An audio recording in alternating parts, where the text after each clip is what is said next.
And I sat in a meeting on sentencing reform, a series of meetings on sentencing reform at the CCPOA headquarters, the Prison Guard Union headquarters.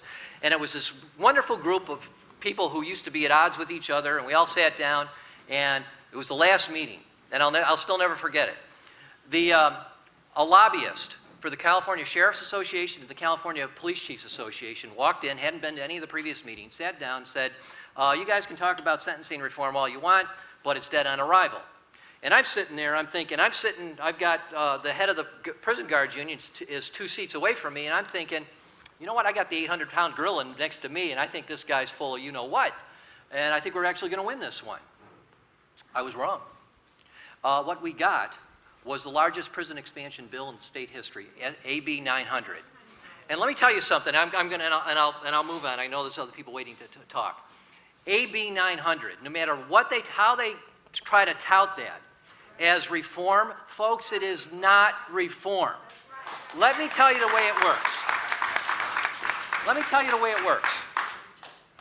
It's calling for $7.6 billion in lease revenue bonds that don't have to go to voters, which we will pay double, which will expand, we'll end up paying $15 million on.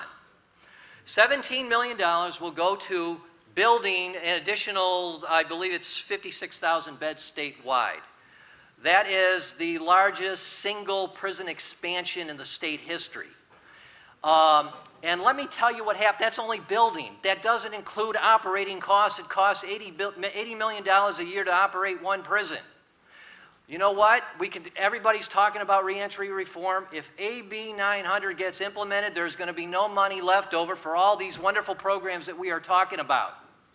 And I was dismayed to hear, and good people, but the folks from the CDC this morning talking about the reentry reform being building new institutions at the local level.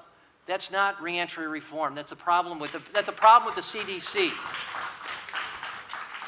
Building institutions and building jails at the local level, unfortunately we call that in corrections the edifice complex. If it's not a building attached to it, it doesn't have any real meaning.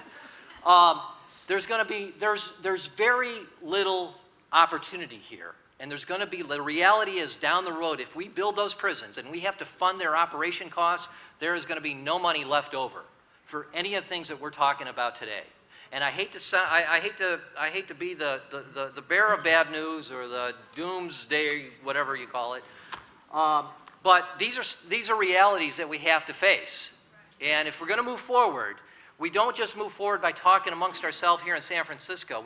We also have to put pressure on our legislators in Sacramento.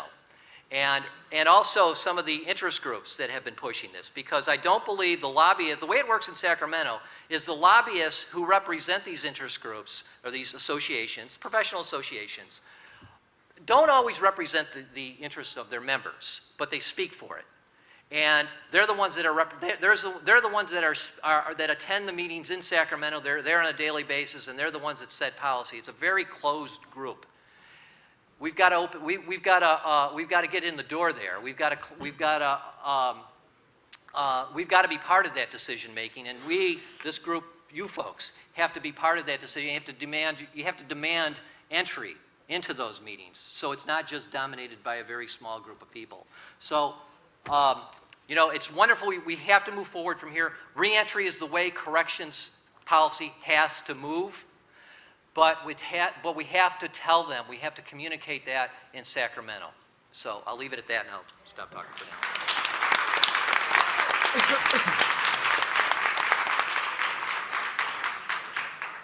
Okay, my next set of questions are for Ronald Terry and Richard Rendon, who are part of the NOVA reentry program, No Violence Alliance, which was started a year ago by the Sheriff's Department, which targets assistance to violent ex-offenders.